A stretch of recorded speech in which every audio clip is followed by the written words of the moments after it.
Namangan viloyati yangilik.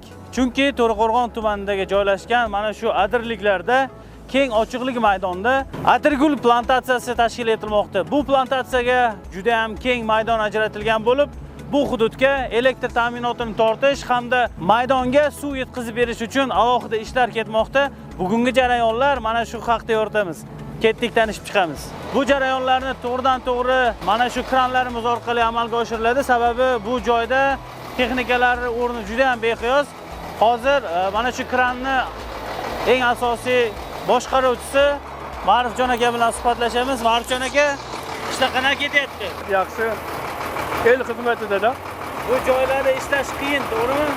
Endi o'ziga yarasha qiyinchiligi bor, yaxshi. Endi qiyin bo'lsa ham sharoitlarni qilib berishyapti boshliqlar. Yaxshi. Bir kunda nechtagacha eng ko'p tayanchlarni ekkansiz? 45 taga bordi. Keyin hozir mana shu joylarda 25 ta 30 ta ekyapmiz. Joylar qattiq bo'lgani uchun. Ha.